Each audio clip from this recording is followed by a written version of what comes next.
I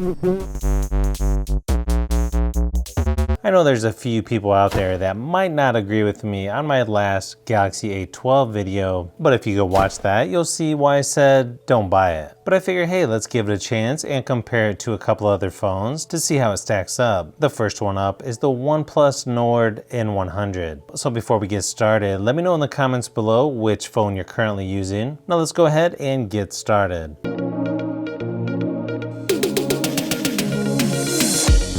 Currently, both phones are just under the $200 mark, coming in at right around 180 bucks each. Well, depending on which country you buy them from, and you get 64 gigabytes of storage on both phones, and they both can also take micro SD cards to expand storage. So I think both phones are what I would consider pretty affordable. Now both phones have just about the same screen size at 6.5 inches, so they're nice and large for watching videos, playing games, or just browsing online stores to see when the PS5 and Xbox Series X are going to be in stock. OnePlus does seem to be a tad brighter, and unfortunately both phones are only 720p resolution, although I have to admit they do look better than expected. Probably one of the first things you're going to notice is the teardrop style on the Galaxy A12, where the Nord N100 has the hole punch style up in the corner. I know some people think the teardrop style is a little more outdated now versus the hole punch, but at least they do put the teardrop right in the middle, which is a lot better than in the corner on the OnePlus phone in my opinion.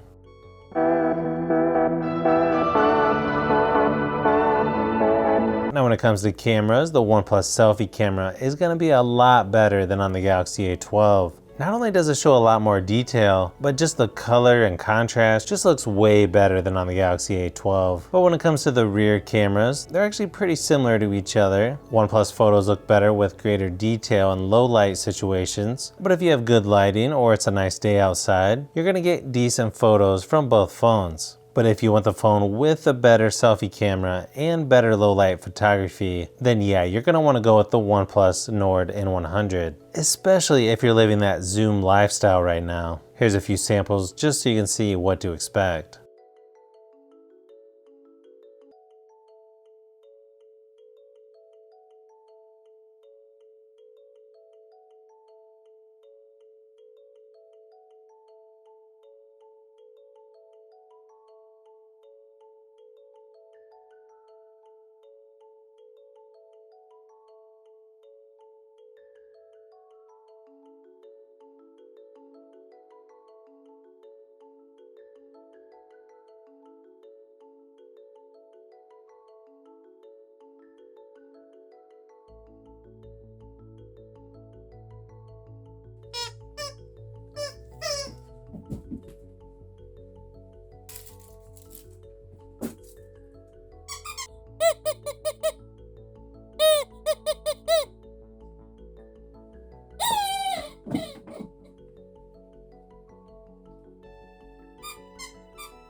Both phones come with a 5,000 milliamp hour battery, but during my battery drain test, I got 10 hours battery life on the Galaxy A12 and just under 11 hours on the OnePlus Nord N100. You also get an 18 watt fast charger with the OnePlus, which takes about 2 hours to charge completely, and that's going to be slightly faster than the 15 watt charging on the Galaxy A12. So if you want the phone with better battery life and slightly faster charging, then you'll definitely want to go with the OnePlus Nord N100.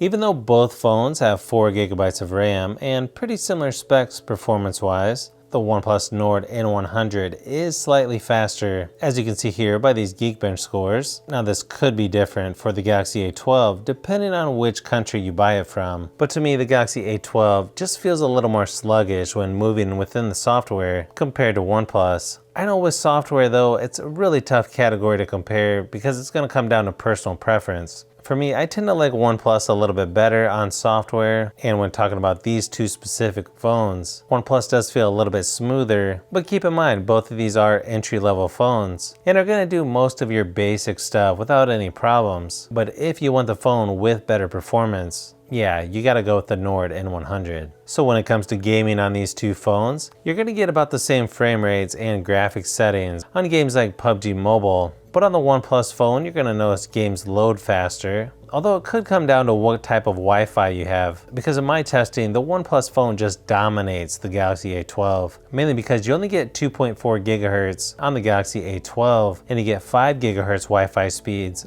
on the Nord N100. But just speaking from my experience, if you want the phone with better gaming, then yeah, you gotta go with the OnePlus Nord N100.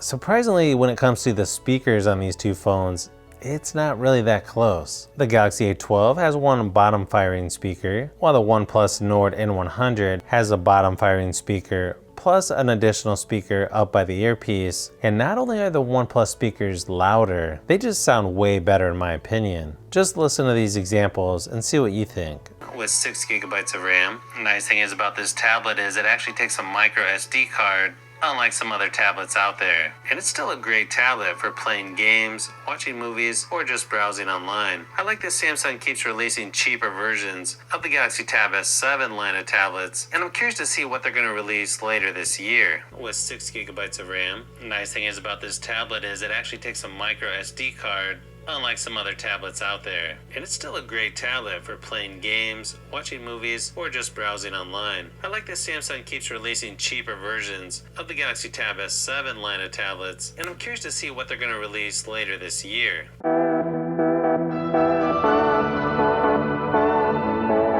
Nice thing is you do get a fingerprint scanner on both phones, but again, I feel like it works a little bit better on the OnePlus phone, and I kind of prefer it on the back. I don't know if it's just because I'm used to that or what. I'm not saying the Galaxy A12 fingerprint scanner on the power button is bad. I just think it's better on the OnePlus phone. Now when it comes to the Wi-Fi issue, I don't know if it's just because I got the international version or if all versions are like this, but for me, that's definitely a deal breaker. So yeah, I'd have to go with the OnePlus Nord N100. So hopefully this video gave you a little bit more info on the Galaxy A12 and Nord N100. As you can see, it was a pretty obvious choice for me, but I still wanted to run through and actually compare it in each category just to make sure. So if you've made it this far into the video, you may want to say thanks by subscribing, and don't forget to give a thumbs up if this video was helpful. This is Brian from Fishbee Productions. Thanks for watching, and I'll see you on the next one.